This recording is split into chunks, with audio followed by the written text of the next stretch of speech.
Welcome to the Oakley Podcast, Trucking Business and Family. My name is Jeremy Kellett, Director of Recruiting here at Oakley Trucking, and I am your host for this podcast.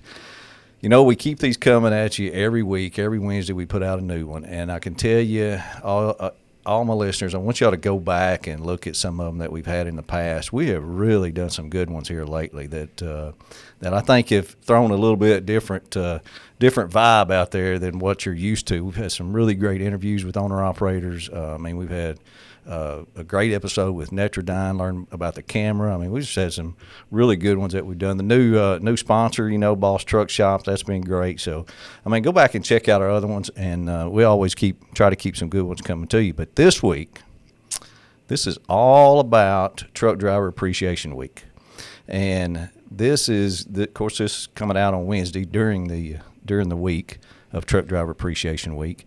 And there's over 3.5 million truck drivers in the United States. And they are involved in your life. Whether you know it or think it or not, they are involved in your life. Whether it's clothes you're wearing, groceries you're buying, gas for your car, your boat, your furniture. Just about anything you could possibly think of, a truck driver is involved in that one way or the other. And it's just it's a week to recognize them as much as we can and just thank them for the job that they do. Because if you think about truck drivers in general, thank goodness they don't all take off the same week. What if they all said, hey, we're not working this week? You know what kind of disruption that would cause in the economy. It's unbelievable. And it's just one of those things that you just assume they're there for you, and they're just kind of the unsung heroes of the whole logistics process, and they do a great job. And that's what we're going to do this week, is talk about that. And to do that, I got Shannon Newton, President of Arkansas Trucking Association, with me. Thanks, Shannon, for coming. Absolutely. Thank you for having me. This is it's getting to be like a yearly thing. It was an accident, but it does seem to be a pattern. Yeah, and I like it. We were talking about that. Me and Corey were talking about, man, we need to do something for Truck Driver Appreciation Week. And we said, Shannon Newton, maybe we can get her again. Let's cross our fingers. So, and I appreciate you doing it, because it just helps the podcast so much to know, because our purpose is to, kind of like yours, to help owner-operators, truck drivers in general, and recognize them and do all we can to support them. I just want to expound a little bit about what you were just saying on, I often relate the trucking industry or truck drivers to kind of like the electricity. Like, everybody just kind of expects that when you hit the switch, something's going to come on. And we don't really think about it until we hit the switch and nothing happens. And so that's the critical role that the drivers play, is delivering the standard of living that we enjoy every single day. It doesn't matter whether it's, the food in your refrigerator, the medicine in your cabinet, or the couch that you want to sit on. All of that was on a truck at some point. Yeah. What is, what does this mean, this week kind of mean for, of course, for truck drivers, but also for companies and the general public? Yeah, well, just like, you outlined how important it is at Oakley to highlight your drivers. I'm sure you have special events planned throughout the week. You're giving out prizes. You're recognizing drivers. The industry as a whole, engaging in that at the same time, has a lot of power behind it. It garners attention, and while it's not really all about attention, it is about educating the public that, hey, we're pausing this week. We're recognizing the role that the drivers play this week. And so as an association, we do that. As individual trucking companies, we do that. The service providers, a lot of the truck plazas and things like that, they're all participating in those events, and that helps raise awareness of just everybody being a little bit more appreciative. How do you think, so if somebody's listening that's not a truck driver but they're associated with them, how can they participate? We say it's a Driver Appreciation Week. Well, that means we appreciate all of them, but how can I physically show my appreciation? I would say, if you know a driver, send them a text message. Go on their Facebook page and type them a message and say, hey, I just saw or heard or learned that it was Truck Driver Appreciation Week. I see what you do and I appreciate it. If you don't, and you're just kind of a random motorist interacting, smiling at a truck driver, waving, being pleasant at a truck plaza, like all of those things cumulatively go a long way, just to let the drivers know that you know. Yeah, not cutting them off, stay in the distance. What they should do is put a put a little sign in your. That's what you need to do, people. If you're driving down the interstate, you put a little sign, tape it up in your passenger window.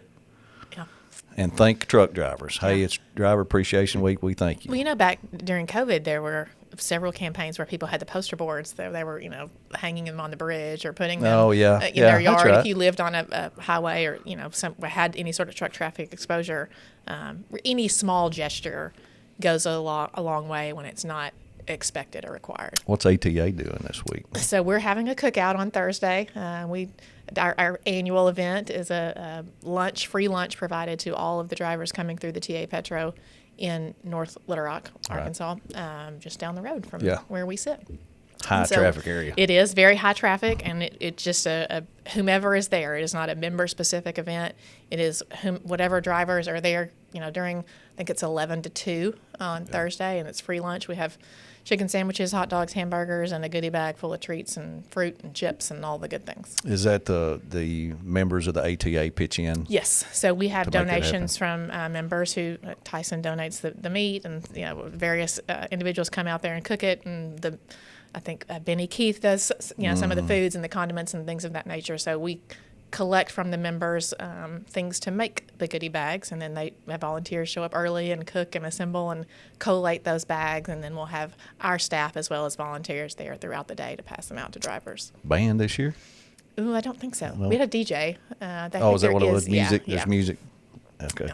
It seemed like it used to be I was going to say, that has been a lot of that goes back to TA Petro. Sometimes they have gone above and beyond and had barbers and clowns and games and things in the parking lot, and I'm just not 100% sure what they're committed to this year. I guess the general public could come out there and help, couldn't they? Yeah, absolutely. We do have, I don't want to say the general public has helped before, but there are definitely volunteers who are family members of tangent acquaintances that we have, or the professor at UCA who has some exposure to legit. So, yes, everyone is welcome to contribute to appreciating truck drivers. Sure. Boss Truck Shops provides experienced truck and tire repair services at the highest standards in the industry. With more than 70 years of service to the trucking industry, you can trust Boss Truck Shops to meet all your needs and get you back on the road. With 44 locations in 23 states and growing, Boss Truck Shops is one of America's largest service center chains, reaching across the country from east to west and north to south. As a fourth-generation family-owned business, they understand the importance of relationships just like Oakley does. That's why we trust their people to take care of ours. So next time your truck needs serviced while you're on the road, visit Boss Truck Shop and let them know that you heard it here on the Oakley Podcast. We always try to, of course, promote truck drivers on this podcast, but I always try to get the general public to understand a truck driver's role and his job, his daily job. I think a lot of them don't understand the part that they go through every day and every week, whether it's the federal guidelines, the hours of service, how many miles they actually drive, and how safe they are, safest driver on the road. Because I didn't get it, when I started at Oakley a long time ago, it didn't click with me till I got involved and started understanding truck drivers and the trucking industry. But I wish the general public would understand that more, and maybe they do more than I think, but a lot of them don't quite get it. Right. I think we generally, based on my engagement, I think people have a more positive image of drivers or are more empathetic with the job, but they don't truly understand it the way that you're talking about. I actually just came from talking with some civic and business people, and the issue of truck parking came up. And you can see in their faces when I say one spot for every 11 trucks. The average driver spends almost an hour looking for a parking spot or comes off the road early, and that translates to lost wages, lost productivity. I always use the analogy, regardless of whatever your issue is, whether it's environment, efficiency, safety, driver lifestyle, truck parking touches all of those. And when you say it in a way like that, they're like, oh, like if I were going to go on a road trip, I'd know where I was going to stop tonight. That's right. But if I'm a truck driver, day in and day out, I'm not 100% sure where it is that I'm going That's to a big part of their day, trying to map that out. Right. And that's just, we just touched on this one little element of it. That doesn't take into account managing the equipment, managing the customer's expectations. If something goes wrong, loading or unloading, like all of those variables, kind of the driver's left to pick up the slack. Yep. And that's that is hard to understand unless you actually do it. I mean, really, those they have such a challenging job, but they're hard workers. I mean, that's what we portray on this podcast a lot. And they're some of the nicest, most genuine, patriotic, Yes. proud. I mean, like all of those qualities. I actually had the opportunity to go to the National Truck Driving Championship this summer. And while I love it in Arkansas, of course, everything on the national scale is just bigger and better and more. And so just being around those drivers who have so much pride in what they do, and they really do have so many, X amount of safe driving miles and all of those characters. And I'm just like, I wish that when someone thought of a driver, they thought of this. Yeah. And we still have some opportunities to make that better. We have to. I mean, because the stigma is still out there. It's just very frustrating. But we're doing our part to change that. Right. I mean, I think we can only do so. Yeah, we can only do so much, but ATA is sure doing that every day. I mean, that's what your job is every day. And we try to do it here by having the best owner-operators and trying to find the best and then promote them. And I mean, it's because we've had, a little off the subject, we had we did Annabelle? We did an episode and we put out on social media, what did you do before truck driving or something, because we were trying to portray the driver as educated. I mean, we had master's degree, we had an attorney, we had a retired airline pilot, we had computers had his own deal going. I forget. I mean, we just all kinds of people that are now driving a truck, and a lot of people think that it was the last resort. Right. I had to drive a truck because I couldn't do anything else. That is so far from the truth. It's ridiculous. I don't know a lot of people that drive a truck that don't love to drive a truck, because you wouldn't do it if you didn't love it. And so it's certainly not something that you would do because you didn't have any other options. There are easier ways to pay the bills, or at least less stressful ways should you not be passionate about the industry and being a professional driver. Real quick, ATA's got over 300 members. 350. You want to put a little plug in for ATA? I mean, sure. What the benefits? Sure. I mean, the association is made up primarily of motor carriers and then those vendor partners who support and supply the industry. So that makes up the 350. I would say, right now the industry is no news to anybody tuning in, experiencing some really challenging times, economic times, just the duration of the downturn and or lack of an upturn. And so from an association standpoint, we're really looking to where can we provide value in the space of managing cost, being educated, networking with those people who are navigating that same environment. And that's what we found, winners like to hang around with winners. And we feel like iron sharpens iron, all of those cliches. That is where those companies in Arkansas who are surviving and attempting to thrive or survive long enough to thrive are members of the association for those reasons, whether it be safety, economic, promotional, protecting in the government and regulatory affairs arena. All of those things matter, and especially when you're talking about such thin margins, those issues can really add up and be the difference between surviving or not. Yeah. So talking about that and talking about what ATA does, I know he's going to spend most time on driver appreciation, but I can't help but get something going here to get you fired up. And that's that. But I was reading about the stuff you sent me about the HB 1745 deal, and that was pretty interesting because it looked like, Arkansas was the leader in that. Yeah, interestingly enough, that issue and the issue that you're talking about is like CDL integrity and some of the standards around professional driving. And the way that we've talked about that, to tell the full story, about 2 years ago, my counterpart in Texas became aware that there were some fraudulent Mexican licenses in the marketplace. And the law enforcement community in Texas had identified those, found out that these LFCs is what they're called. They present to look legitimate, but they are in fact not. And their investigations actually uncovered that they were being sold online, black market. And so learning from my colleague in Texas, he was like, we're going to pass this law and essentially push them out of Texas. But if we push them out of Texas, guess where they're going to go? And so from that, we began working on a legislative solution. And the legislative solution was fairly simple. It was basically, if you don't have a U.S. license, you've got to have 2 forms of ID. There's some legal mumbo jumbo in there, but essentially that was we're going to double check to make sure that these license holders are in fact who they say they are and that they are credentialed appropriately. And throughout that process, it just kind of kept the English language proficiency issue came up. And so in Arkansas, we codified it so that the regulation is a federal regulation, and in any state, the enforcement agency that is responsible for enforcing federal motor carrier safety regulations is the only agency that can enforce it. So in Arkansas, the highway police receive MXAP funding, and so the highway police are the ones that enforce FMCSRs. So in that scenario, the state police actually can enforce it.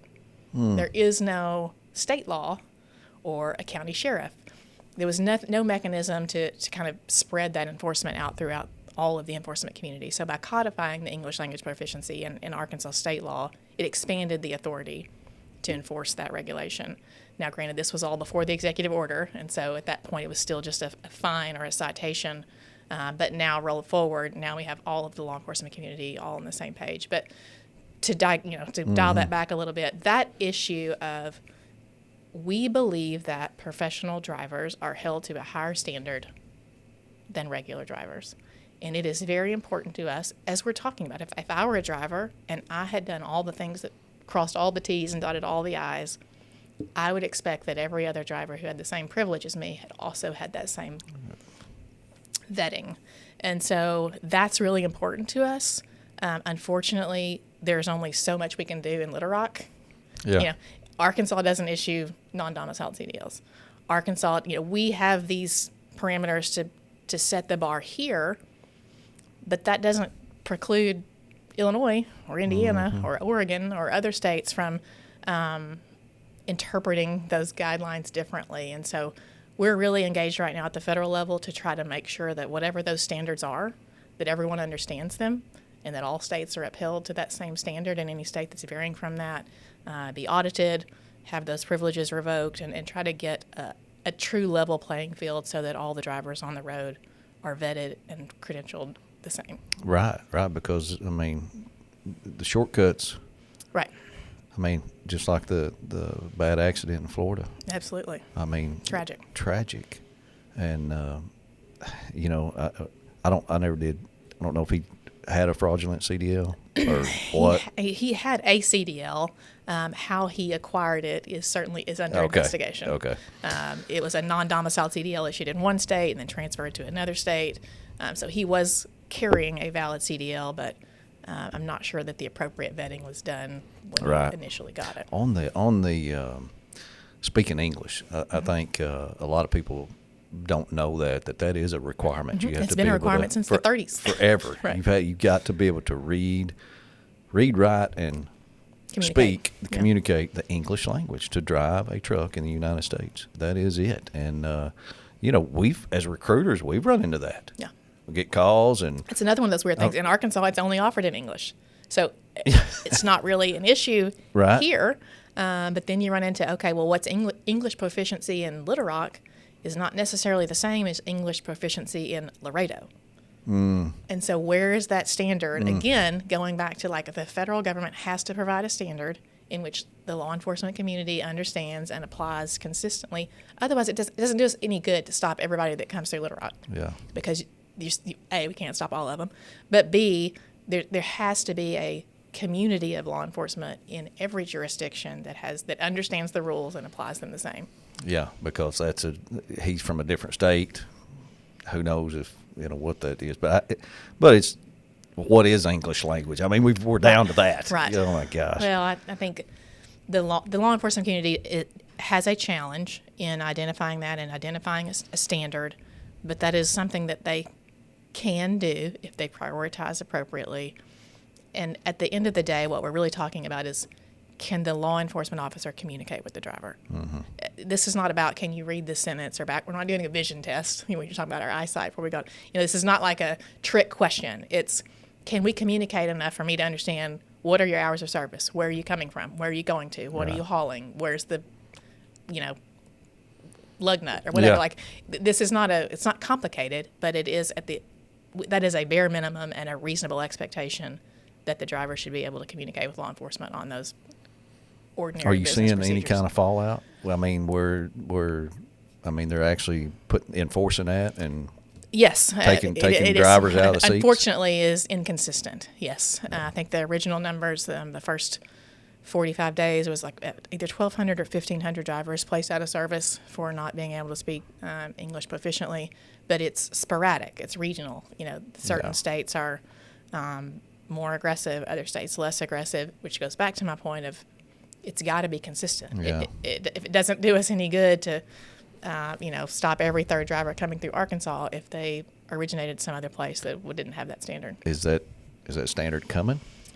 So that's a CVSA / FMCSA thing, and it actually in recent headlines, the Secretary of Transportation is actually threatening to withhold federal funds from those states who are not. I saw enforcing that. So I do think there is some intention and effort and prioritization of the issue. It is important, but it's also important to get it right and to be consistent. Well, I mean, it's I'm just glad to hear that we're wanting professionals to be professionals. We need credentials that you are a professional. And I think that's important probably to your audience, to your drivers. Like if I were a driver, that would be important to me. Yeah. If we're appreciating you, let's appreciate everybody else that's gone through the same vetting and the same scrutiny that I have. And so I do think that's an issue that's important to drivers. I'm going to tell you, who knows this the best is the truck drivers. Mm-hmm. That's what you need to do, Shannon. We need to get them to have the power to deputize them.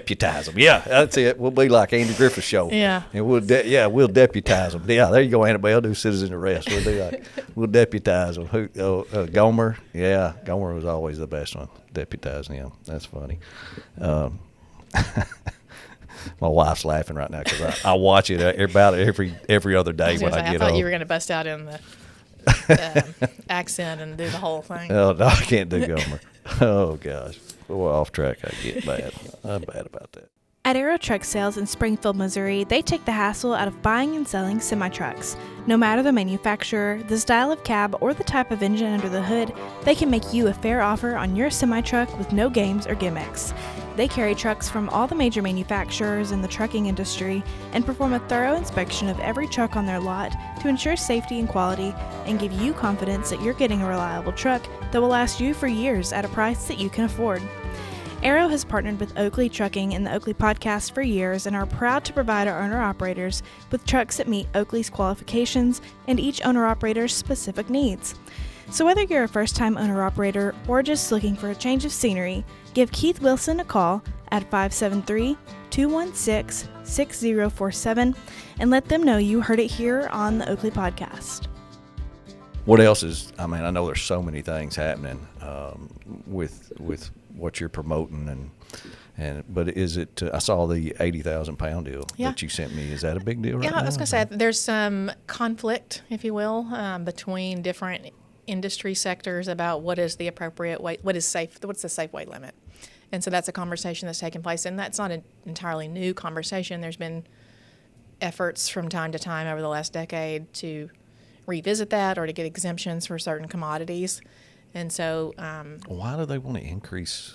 I don't understand that. Because some agriculture commodities get paid by the pound. All right. And they want to make more money by the pound utilizing one driver and one truck. Right. And as you can imagine, Well, it's either safe or it's not. Like the limit is 80,000 pounds or it's not. It can't be. Which that's debatable whether that's safe or not. True. But I just feel like if it's 85,000 pounds of rocks or 85,000 pounds of feathers or 85,000 pounds of anything, that is what is safe. And you can't go rewrite the laws and say, well, for this commodity, the limit is this, and for this commodity, it's something else. It's not physics. Yeah. It's not safe. It's not equitable in the market, like all of those reasons. And so you have a little bit of ongoing friction between some ag sector and what I would consider to be the traditional trucking sector about weight limit variances or exemptions. Is that nationwide? No, it is actually state specific. Just state. So the weight limits vary from state to state. Yeah. Interestingly enough, but this is specific. There's an effort to raise the weight limit on the federal interstates, or I guess to seek an exemption to haul more on the interstates in Arkansas. And so our association is engaged in that debate. I mean, bridges are already under scrutiny. Right. I mean, right. I just, in a nutshell, the industry as a whole has figured out that we have to make money at 80,000 pounds. That's how much it costs to move the freight, and the price for that has to match accordingly. And whatever you're hauling, you should have to be able to have that same math. Yeah. Math's got a math. That's what Dave Ramsey says, something about math is math. I don't care where you live. Right. Math is math. Right. What else? The parking. Didn't they do some funds for some so parking? we've been. That's still in proposal. Is it status? Okay. DC doesn't move very fast. Right. We've been successful in having a lot of conversation about it. I think the awareness is there. We have a congressman from Arkansas, Congressman Steve Womack, who's actually on the Appropriations Committee. It is a priority for him. And so when and if a funding bill moves, a dedicated source is there. It's just a matter of having that happen.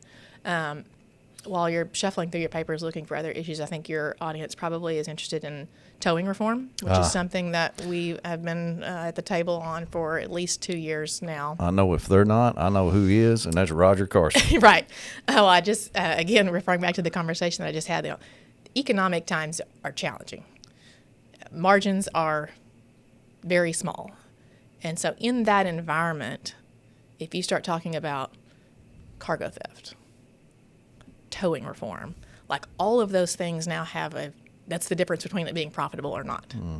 And so in the towing space, we did. So in 2023, we tried a legislative solution and failed, came up short. And then we tried again in 2025. It looks a little bit different, but we were successful. It was actually the very last bill passed in the 25 session here in Arkansas, reconstituting the Towing and Recovery Board. Its previous existence was disbanded, and it got a completely new makeup, including representation from the trucking industry, trucking insurers, to give us a seat at the table, and also to charge those individuals with actually regulating and policing the industry, which had kind of eroded over time. And in addition to that, I think what was really important to us is on every single non-consent invoice, it will say, if you don't like these charges, this is where you file a complaint. Yep. Just like that's good government. Like if you get a speeding ticket, on the back it says, if you want to pay it, click here. If you want to contest it, this is the procedure for that. And so we had feedback from carriers all over the country. If you're involved in an accident, you don't know that there's an Arkansas Towing and Recovery Board, and that's the regulating agency for towers in Arkansas. And so going forward, that language will be there, and I think that's going to be, while that sounds kind of innocuous, we have to have the complaints in order to fix the problem. We just did this. We had an accident, and they charged us enormous amount of money to retrieve the truck and trailer, the trailer mainly. Well, I guess both of them. They towed both of them, and it was just an enormous amount of money. Well, we didn't have any choice but to pay it under protest is what we did, knowing that this is not fair. Because otherwise they were going to hold your equipment and your cargo hostage. And it's just, the worst thing about this is one of our owner-operators passed away in this. And you just, Right, taking advantage of that situation. Taking advantage of a situation, and they know this, and they still do it. Yeah, and that's, you don't want to throw out your numbers. I'll throw out mine because I have publicly before. We had a board member of ours in a one-vehicle accident in which the trailer, one wheel, it was a state highway, trailer wheel comes off the highway. There's about an 8-inch drop-off, shifts the weight, rolls the trailer over. Diapers. $89,000 to clean up that truck and trailer and load of diapers. what state? Arkansas. Uh-huh. Yeah. So having those examples and making examples out of those people Yeah. is the only way to curb it. Yeah. I mean, it's yeah. Well, I hope something gets done soon with So that. we are hopeful that this, actually the new board for the Towing and Recovery Board in Arkansas was just announced less than 30 days ago. They have their first meeting this fall, and so we are hopeful that both having the notification on the invoice and having a board that will be willing to hold those providers accountable will change the You probably environment don't hear much. I mean, because typically this is companies. They're doing this to companies because they know companies got the money, or it's insurance. So you don't hear much of it with specific owner operators and their trucks, do you? I don't. Sorry, bet- it doesn't come back to me. I'm sure. I don't know if we've had much of that with the truck. It's just they know Right. who's got the trailer or Right. who's got the truck and trailer if it's a company truck. Yeah, it's definitely, in my opinion, or I shouldn't say, in my opinion, the cargo is they perceive the cargo as their negotiating chip. Yeah. That is the hostage thing that they feel like. That's exactly what it is. Holding hostage. Yeah. Yeah, Well, preach. Good luck, Shannon. It's Yeah, an you're- issue that we've been involved in. We had a legislative win. Now we've got to see the It see the takes so process through. long. You been to Washington, D.C. lately? No, I'm going in November. Oh, are you? Yeah. Do you just? Are you excited? Do you You look so excited for me. Well, I just wonder if could you feel the sleeves when you get up there? I shouldn't say that. Yeah. It feels like there's been a lot of good things coming. I mean, just the stuff we're talking about here. Well, I will say our delegation does pay attention to transportation issues because of just the relative size of the industry here in Arkansas. We definitely punch above our weight. We represent 1 in 11 jobs in the private sector. We have 8 major kitchen table companies that are based here, have major operations here, and so the attention that our issues get from our delegation is what we deserve. And so I don't have any complaints with our own delegation and their efforts on our issues, but just my overarching complaint is that things in D.C. just move too slow. Yeah. And we probably do carry some weight because don't we have more trucking companies in any state? We have, per capita, yes. I mean, Okay. Texas and California, they kind of outsize us and outpopulate us. But Arkansas ranks number 1 per capita in trucking employment. How long you been doing this now? 22 years. Oh, man. Well, you're doing a good job. Thank you. You're doing a great Thank job. It sounds like it is it's a lot, though. It's a lot, but It is. like That's why it doesn't get old. That's why 22 years and it still feels like we have a lot to do. Whether it be state issues, federal issues, public relations issues. I mean, there's a lot of opportunity, and it feels like the job will never be completely done. Yeah. What's Shannon Newton been doing when she's not doing all this? Shannon Newton has 2 high schoolers, and that sort of keeps me Oh, really? busy. Yes, I have a senior in high school, so we're now doing all of that fun stuff. So yeah, that is that definitely keeps me busy when I'm not at the office. They play ball or anything? Or? Nope, my son's in the band and my daughter dances. Okay, my son was in the band too. What's So he play? He played. What did he play? Cole played. I don't remember. Okay, well, you can cut that out. Yeah, I mean they all. I don't remember what he played now. No, he was. I can't remember.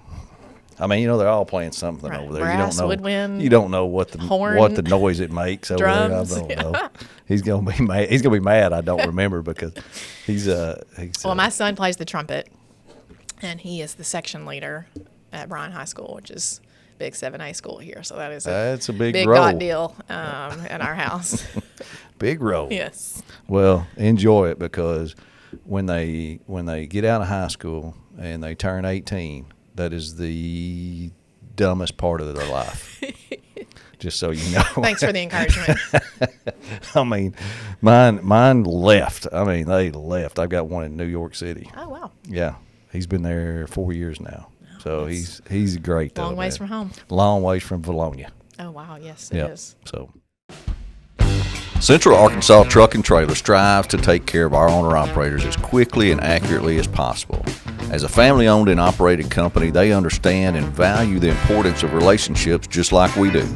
That is why our owner-operators continue to return to their shop for service on their trucks.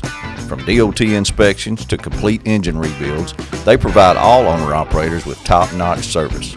So the next time your truck needs a little TLC, give Central Arkansas Truck and Trailer a call at 501-568-2185 and let them know you heard it here on the Oakley Podcast. Anything else you'd like to add? I mean, I think that's all good stuff, and I know there's so much, but I mean, I'm just running through the things that were on my mind that we didn't talk about. You know, we still have, litigation environment, which is pretty dicey for, I can't imagine if I'm a truck driver and I'm driving down the road and I see a billboard that says, "Have you been hit by a truck lately?" That's got to be demoralizing, and certainly the opposite of truck driver appreciation. And so I think as an industry and as advocates, we've got to continue to prioritize that. I understand that, when the economy's not great or when these things feel like they're, right at the end of our nose and we've got to deal with them, we do, but we can't lose sight of all of kind of the larger issues that don't go away, whether they be, driver lifestyle, tort reform, truck parking. Those things exist regardless of whatever the crisis of the day is. And so we've got to be able to manage both the crisis of the day without losing sight of some of the more long-term goals that do require that tedious, timeline of the government that we don't really like. I know ATA probably doesn't have anything to do with it, but there's a lot of bad companies out there that provoke those billboards up there because there's a lot of companies that don't do things right. I mean, absolutely. I will say we didn't talk about this, but it kind of goes back to some of the CDL professional standards. We've undergone. I'm all for government efficiency, 100%. Like wasteful spending in government, get it out, all those things. But an unintended consequence of that is that FMCSA has about half the number of employees that it did 18 months ago. And so while we're talking about law and order, regulation, enforcement, their resources are not there. There's not enough of them, too. Right. And so, to your point, absolutely, there are bad actors in the market. The bad actors in the market are making your life more difficult. They're making my life more difficult. They're making our drivers' lives more challenging. And so, the means to get them out is FMCSA MC audits, regulation of new entrants, regulation of transferred authority. All of those things require making up a new name. Yes, but that all requires a person to touch it.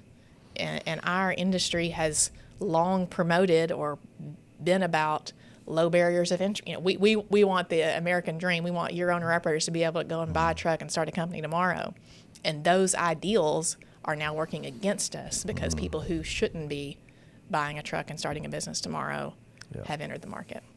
Yeah, and that's something I really haven't thought of like that is you talk about the the truck drivers that are getting fraudulent CDLs and driving and like this guy down in Florida and just not, but the companies, a lot of them hire those people, Right. Well, and then a lot of them insure those people. Right. A lot of them sell point. Trucks to those people. That's a lot of them point. broker freight to those people. And I'm not trying to that's throw.